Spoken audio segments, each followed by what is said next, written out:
Hi everyone, that's Californian for y'all. My name is Doug Reavie, and I'm the proud father of the bride Julie and soon-to-be proud father-in-law of the groom Jim. And I'd just like to thank Jim's parents, Dr. Mike and Joyce Phillips, for this lovely evening tonight. What a great time we're having. Fabulous food, perfect venue. Thank you so much for being such gracious hosts. Now, you've all noticed I have a rope hanging around my neck, and this is a very special rope that I want to use to illustrate some points about marriage to Jim and Julie. So let me just pull it out here. Now, those of you who know me are saying, "Oh no, don't let him have that much rope. He'll hang himself." But as I said, this is a very special rope. And instead of hanging myself, I'm going to use it to illustrate some of the more mystical points about marriage. So in order to do that, I'll need the help of Jim and Julie. So if you two would come up here for me, please. Yeah, come on up. We'll use you to help illustrate some of these things.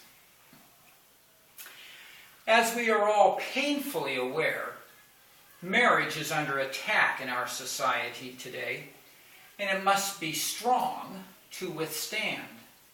Now, Jim, if you would stand here for me, please. And Julie, if you would stand there, thank you. Jim and Julie are planning on strengthening their marriage by including God in the partnership. And this threefold relationship is not quickly broken. King Solomon in the Bible, in Ecclesiastes 4:12, tells us that one man may prevail against a man alone, two can withstand, but a threefold cord is not quickly broken. You can think of this rope as a threefold cord, and it may seem like it can be relatively quickly broken. But Jim, if you would take a firm grip on this side for me, and Julie, if you would hold tightly on this side, I'm going to count to 3. And on the count of 3, I want you to give this 3-strand cord a yank. And we'll see if King Solomon has an illustration for us here tonight. So 1, 2, 3. Thank you very much. Now if I can have my special rope back again here. Thank you. Marriage has long been known as tying the knot. And the marital knot is a very special knot. Now Jim is a surgeon and an expert at tying knots. And over the years, Julie and I have purchased books illustrating all kinds of different knots. And usually, when you tie a knot, the harder you pull, the tighter it gets. But a knot is a weak point in a bond. And with too much strain, it will eventually fail. And straining the marital knot is risky business indeed. So Julie, if you would get a firm grip on this side for me here. And Jim, if you would hold on to this end tightly. And then put a little bit of strain on our marital knot for us here. Now statistics tell us that only 50% of these marital knots remain tied.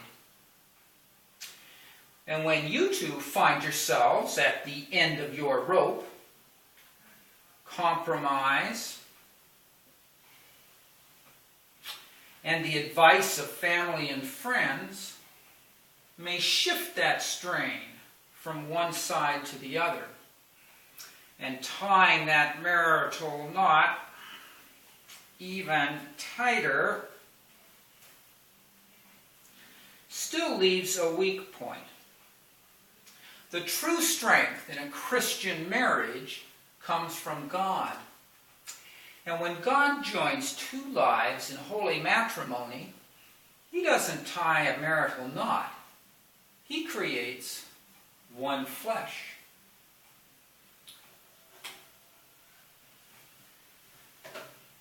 Now, any dope can do tricks with a rope, although I might be the possible exception.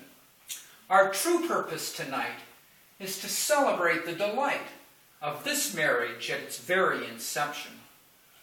Now, for Julie and Jim, this is no wedding on a whim. Jacob and Rachel, 7 years, were their inspiration.